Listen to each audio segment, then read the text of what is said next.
The Motorcycle Monster is brought to you by the MRA.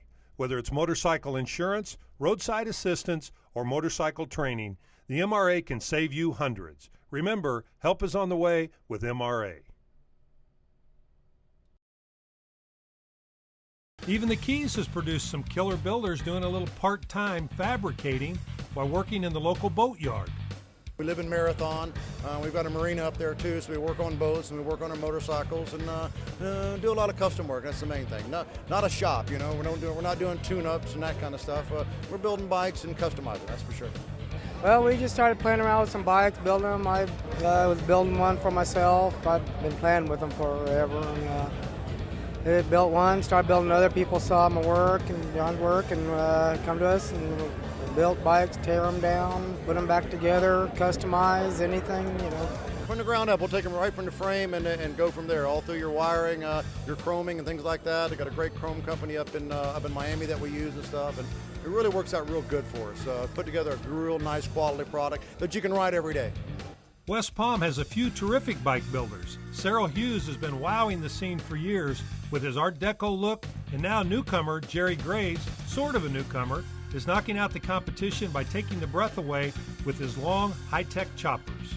We hand fabricate everything in-house. The only thing I don't do in-house is chrome and upholstery.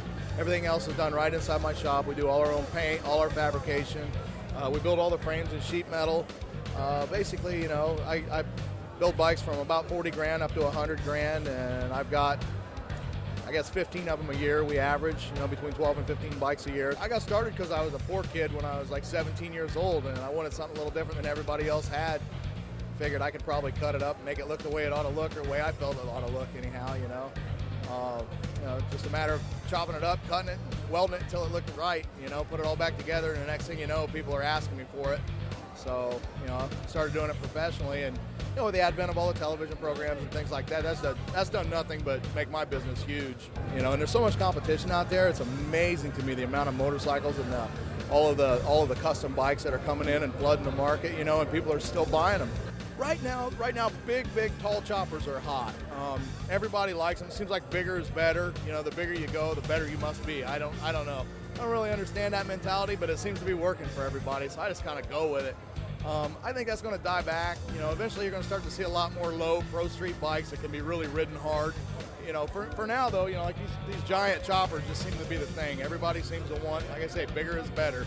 You know, if 10 inches stretch is good, then 14 must be wonderful, you know. You know, I kind of like when the bikes take on more of a cartoon presence, you know, it becomes like a one-upsmanship, you know.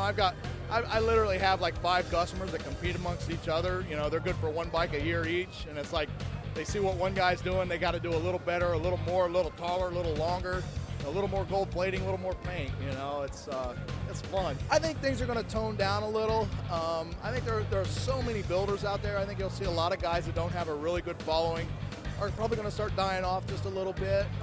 You're going to see, I think, like I say, the bikes are going to get smaller. They're going to become a lot more rideable. These things are an incredible amount of money. You know, like I say, my bikes range from $40,000 to $100,000. Literally, these are bikes you can't take out, you know, and ride from here to, you know, New York. It's just not going to happen, you know. I think people are going to look for things that are a little more rideable, a little more comfortable. Just one man's opinion, I don't know. I wake up every morning, pinch myself, wonder what's going on, you know. I can't hardly believe it. Different styles of bike or different budgets usually doesn't make much of a difference when it comes to garage art. It's one of those different strokes kind of things. And then a good friend of mine got me into Boss Hosses, and I bought my first one about 5 years ago and back into it again. Even some talented guys just want to show up with a special act, if you will. Maybe a rat bike or a bike with some special capabilities.